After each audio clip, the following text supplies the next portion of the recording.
흐름이 좋다고 변호를 해주는 건 아닙니다. 현금 흐름이 당장 안 좋은 건 맞아요. 하지만 회사는 지금 현금 흐름이 안 좋다고 해서 얘는 쓰레기야, 이렇게 들어가게 되면 여러분들이 되게 어떤 하나의 단면만 보게 되는 오류를 범하게 되신다는 거죠.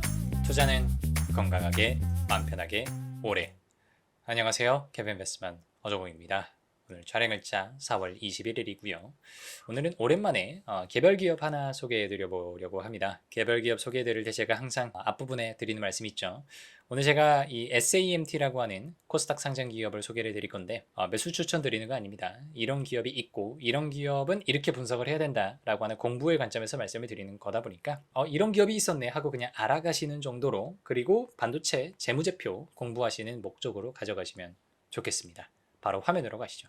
이 회사는 되게 특이한 비즈니스 모델을 가지고 있습니다. 삼성전자의 반도체 그리고 IT 부품 유통 대리업체입니다. 삼성전자가 만든 이런 그 IT 전자 관련된 부품들은요, 100% 자기가 유통을 하는 게 아닙니다. 이걸 몇 개를 받아가지고 대신 유통해주는 애들이 있었어요. 원래는 우리나라 기준으로 SAMT, 신성반도체, 미래반도체, 무진전자 이렇게 4개 회사가 좀 경쟁을 하고 있었는데요.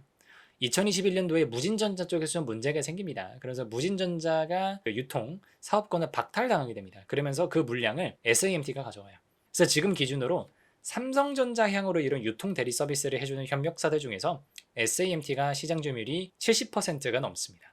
그렇다고 SAMT가 삼성전자 쪽으로만 가는 것은 아니고요. 삼성전기 쪽으로도 하고 있고, 삼성 디스플레이, 삼성 SDI 그런 여러 가지 제품들을 취급을 하고 있습니다. 이게 정보가 참 없긴 하는데 업계에서 추정하는 걸로는 메모리 반도체를 한 40% 정도 취득한다고 하고요. 비메모리 반도체와 또 기타 여러 가지 몇 개 있는 IT 부품들 합하면 60% 정도 취급을 한다고 하고, 비메모리 반도체 중에서는 CIS, CMOS 이미지 센서가 메인입니다.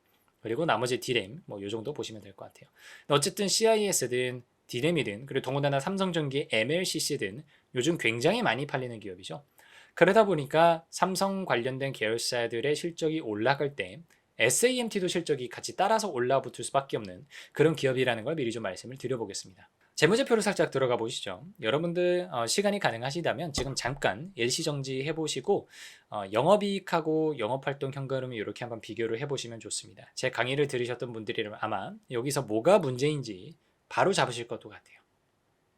영업이익보다 영업활동 현금흐름이 작아졌어요. 2024년도부터. 지금 보시면 670억 벌었다고 해놨는데 마이너스 1,400억이고요. 2025년도에 영업이익은 1,100억 벌었다고 했는데 캐시플로우는 마이너스 1,200억입니다. 그럼 이런 생각이 들죠. 이거 케빈쌤이 영업활동 현금 흐름하고 영업이익하고 비교를 했을 때 현금 흐름이 더 큰 게 정상이라 그랬는데 영업이익이 더 크다. 심지어 플러스, 여기는 플러스인데 여기는 마이너스, 이거 문제 있는 거 아닙니까? 실제로 문제 있다고 저는 강의에서 말씀을 드리니까요. 그러면서 이제 제가 캡처를 해온 거긴 한데 실제 재무제표를 가셔서 우리가 한번 함께 살펴보겠습니다. 여러분은 지금 2025년도 SAMT의 사업보고서를 보고 있는데요. 바로 주석에 와서 지금 영업이익하고 영업현금 흐름에 어떤 그 괴리가 좀 문제가 됐었죠. 주석에서 영업으로부터 이런 거 검색을 해보시면 나와요. 그럼 여기서 현금 흐름에 영향을 미친 항목들이 다 나오게 되는데, 이제 보시다 보면 순운전자본 변동에서 2024년도에 마이너스 2천억, 2025년도에 마이너스 2천억이에요. 그럼 여기서 큰 영향을 미친 애들을 좀 찾으셔야 되는데 지금 보시면 딱 보입니다. 첫 번째, 재고자산의 증감. 두 번째, 2025년도는 아니지만 2024년도에 매입 채무의 증감. 세 번째, 매출 채권의 증감. 이렇게 얘네들이 쭉 이렇게 합쳐가지고 운전자본의 변동에서 마이너스를 만들어냈다는 얘기입니다. 그러니까 이게 순운전자본이 늘어나게 되면서 현금 흐름이 마이너스가 났다는 걸로 이해를 해주셔야 돼요. 조금 어려우신 분들은 강의를 통해서 조금 이론적인 분석을 같이 해보시면 좋을 것 같고요. 오늘은 요거 현금 흐름표 분석이 조금은 가능하시다는 전제 하에서 조금 말씀을 드려보겠습니다. 회사가 영업이익하고 매출이 다 늘었는데 이게 캐시가 많이 들어온 게 아니고 재고가 늘어난 거예요. 이건 지금 마이너스로 돼 있어도 현금 흐름표이기 때문에 얘가 늘어났다고 보셔야 됩니다.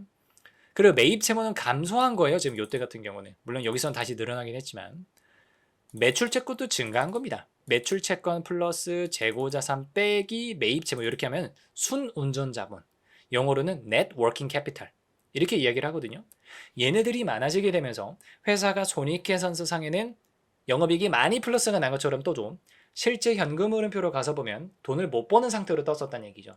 그러니까 표면적으로 일반적으로 제조업에 대해서 분석을 할 때, 그리고 실제로 저희 수강생분들 저랑 같이 공부를 하실 때 이런 구조를 제가 되게 경계하라고 말씀을 드립니다. 그리고 그 경계가 실제로 이제 영업 현금 흐름이 적어지는 그런 결과로 이어지는데, 그럼 이 회사는 이게 문제냐라는 거죠. 여러분들이 이거를 제가 강의에서 대체로 그렇습니다라고 말씀을 드렸다고 해서 진짜 다 그런가 보다 하시면 안 됩니다. 실선이 연도별 매출입니다. 그리고 매출 채권, 재고자산 매입 채무 각각 점선으로 가지고 왔어요. 자, 지금 보시면 대체적으로요, 세 가지 운전자본 다 항목들이 매출이 움직이는 거랑 거의 비슷하게 움직입니다. 그리고 특히 노란색의 재고자산 한번 보십시오.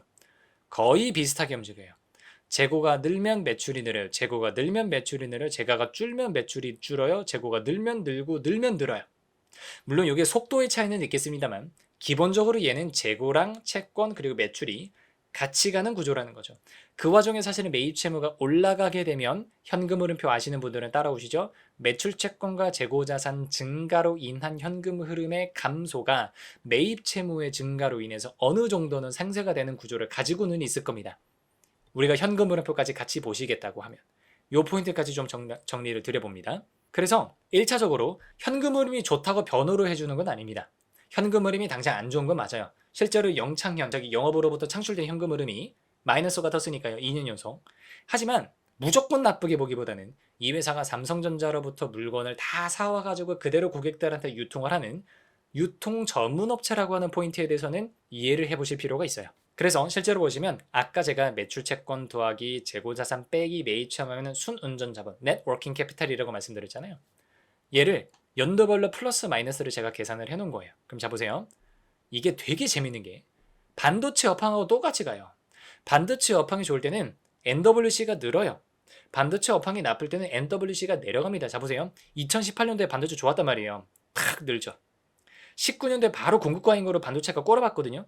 마이너스로 돌아서요. 21년도에 잠깐 반짝하고 좋았어요. 삼성전자 이제 그때 당시로 막 10만원 간다 만다 할 때 쫙 하고 늘었죠. 그 다음에 2023년도가 최고의 불황이었어요. 반도체가 완전 마이너스. 그 다음에 2024년도부터 살아나기 시작하니까 어때요? 플러스 빵 뜨잖아요.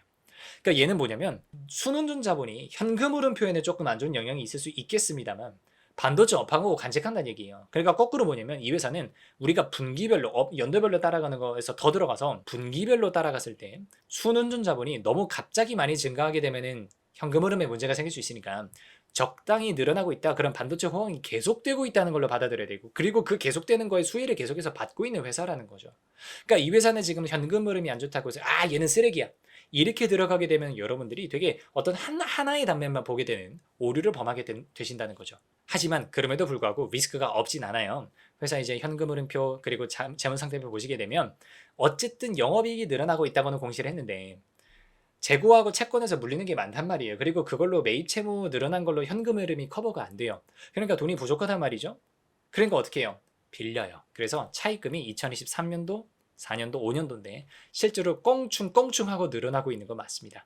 이 부분은 확실히 좀 고민이 필요해요. 어찌됐든 회사가 영원히 좋을 수는 없거든요.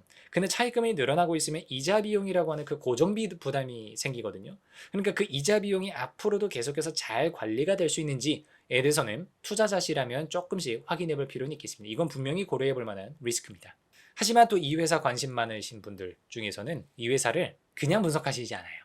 주주환원까지도 같이 분석을 합니다. 이 회사가 뭐 배당 성향이 압도적으로 높은 건 아닌데 원래 주가가 되게 저평가에 되어 있었던 기업이었어요. 사실 최근에 좀 많이 올라서 그렇지만 근데 배당 수익률이 되게 높습니다. 지금 보시면 배당 성향도 해놨고 배당 수익률도 해놨는데 배당 성향은 못해도 30%대 초중반 정도는 유지를 해주는 것 같죠. 이제 배당 수익률이 참 좋아요. 요때 7.5% 돈 많이 벌었을 때 21년도 때 오히려 요때는 근데 주가가 올라가서 배당 수익률이 낮아졌었던 거고요. 배당 수익률도 높고요. 7.7, 6.9, 7 그리고 작년도 연말 기준으로 6.1%. 그러니까 지금은 여러분들이 이제 현재 FN 가이드에 들어가 보시게 되면 배당 수익률이 한 3%대로 떨어져 있을 거예요. 왜냐면 작년도 연말 기준으로 줬었던 배당은 그대로인데 주가가 그동안에 최근 몇 달 동안 많이 올랐거든요. 그러니까 배당 수익률이 낮아지죠. 근데 이 회사는 돈을 많이 벌면 배당을 늘리는 회사예요. 그러면은 2026년도 때 돈을 만약에 엄청 벌잖아요.